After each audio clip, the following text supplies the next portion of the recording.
As someone that's worked a lot of retail and a lot of sales jobs, I'm going to explain to you, or just give you some information more like, on how your different types of sales jobs work.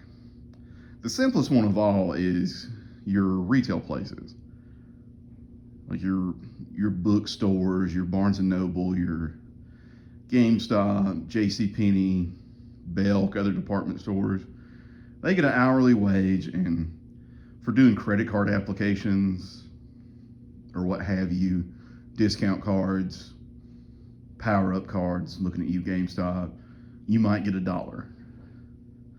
Now, certain bookstores, the bookstore I worked at, if you sold a bunch of them, you got more the more you sold. But it was, in all reality, $1 a card. Which, in a 6-hour shift, if you sold 6, it's an extra $1 an hour. That ain't nothing when you're getting $6 an hour. But that's your most basic. You have those quotas, and they kind of want you to meet them, but it's not one of those where they browbeat you and complain and lament. I mean, GameStop, maybe. GameStop, they'll fire your ass if you don't meet those quotas. But most of your retail places, they want you, they're worried about customer service. They're not really as worried about you meeting your sales targets. One step up the ladder, you've got retail places that have like proper commission sales. These are going to be like your shoe stores, possibly a sporting goods store, golf stores for sure. Maybe like your jewelry stores too. That'd be another prime example. In that place, you typically get paid hourly. You get maybe $10 an hour, maybe a little bit more. And you get commission. Like shoe stores, I don't know what they pay. It can't be much, but say you get, for instance, jewelry stores, I know it's 1% commission. So a $3,000 ring's $30. And you're like, well, that's good money. Yeah, but it takes time to sell them, and unless you're really, really good at it, you're not going to get rich selling jewelry. Like you have to. But I mean, a good solid engagement ring that costs $5,000 a day is an extra $50 a day. Simple math. And with shoes, if I don't know if it's $100 pair of shoes and you get 2% commission, that's $2. So that in those places, they're going to browbeat you about your sales numbers. Like if you're selling thousands of dollars a day worth of shoes, and they're going to want you to move on up on it to make them more money and make you more money. But usually your commission is straight 2% or straight 1%. It's just a number. Maybe if you sell more, you get a little bit more, but typically you're gonna be stuck at that number. It's not a bad job. If you're single and don't have any kids, you make 30 plus thousand a year, it's pretty decent money. I mean, you're not going to be rich, but living alone, you're going to do okay. Now, you might can make more, but they deliberately limit those commissions to ensure you stay working there, because if you start making good money, they're going to be like, wait a minute, we're paying you too much. The next up the ladder, you're going to get into your commission but not commission and hourly but not hourly jobs. Those are typically your cell phone stores, your car dealerships, mortgages. I'm not sure what else gets paid on draw. There's some others I'm sure that are not. Financial advisors, those would be another. They tell you have an hourly pay, but in all reality, those jobs usually get paid on a draw.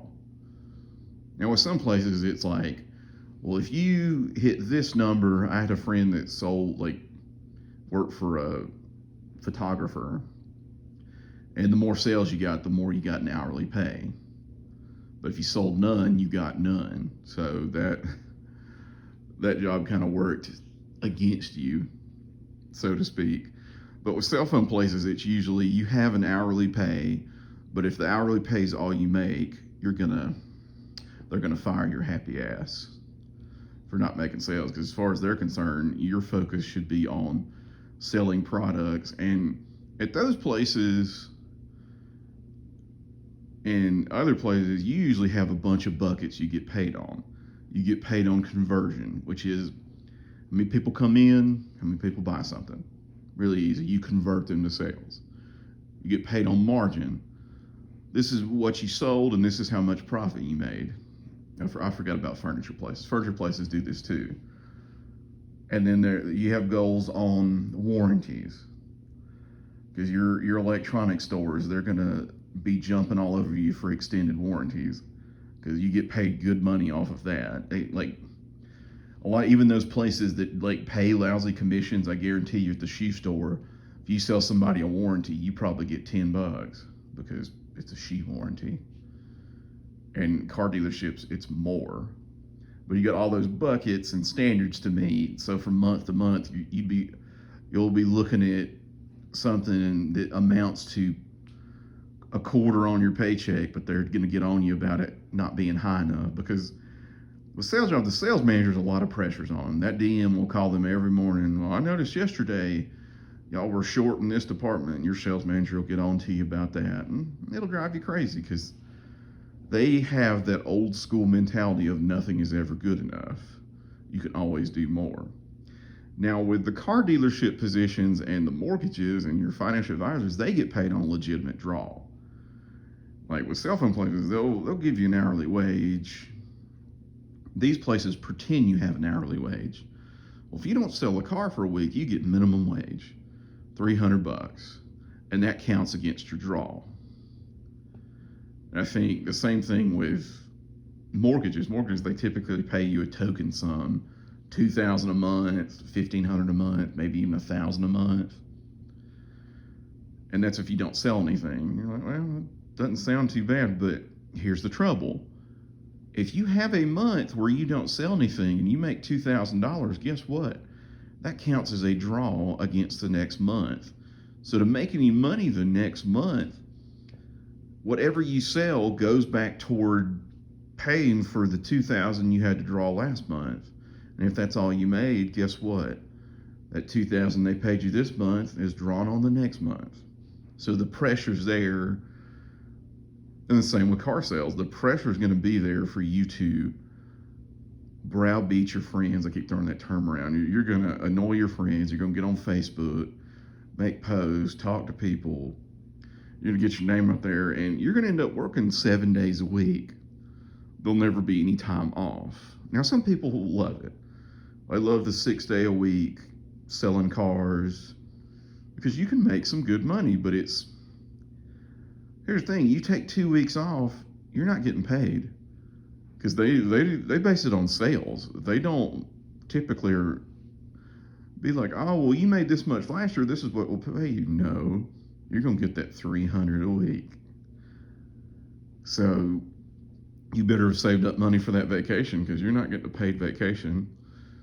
And if mortgages are cyclical in that people usually move and buy houses during the summertime. I know we've been in a recent housing boom, but it's slowing down.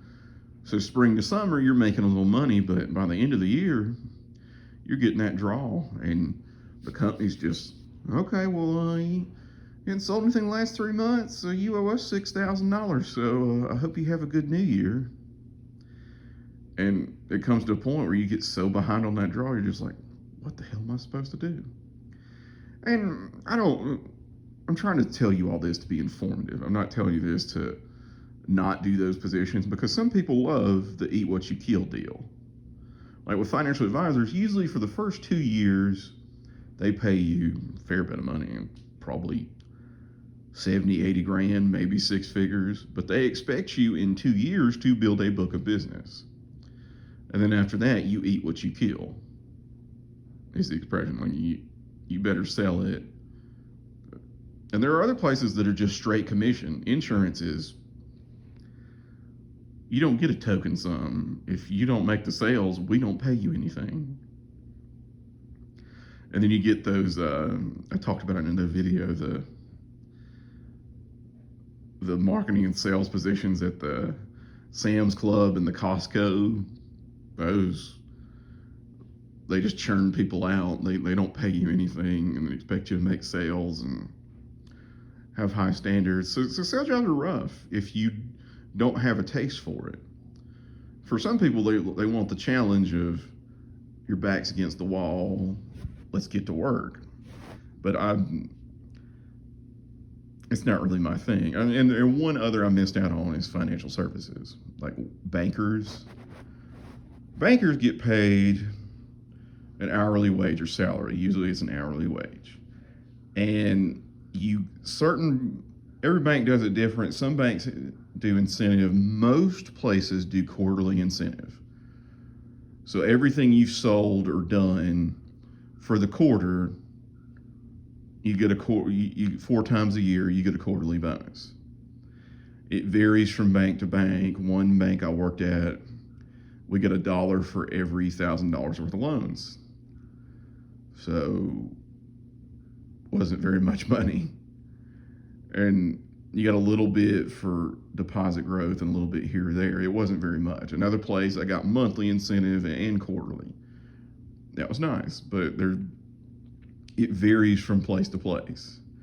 Every place does it differently, but you get paid hourly, and the focus is more relationship building than, now there's some banks that are just like sell, but they kind of, after the bad press Wells Fargo got years ago, they've kind of gotten away from it. But there are many just hilarious videos here on YouTube of them parroting how it used to be, and they are terrific. I recommend you give them a watch.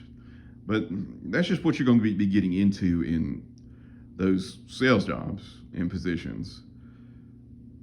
So just keep that in mind down the road if that's just something you want to do.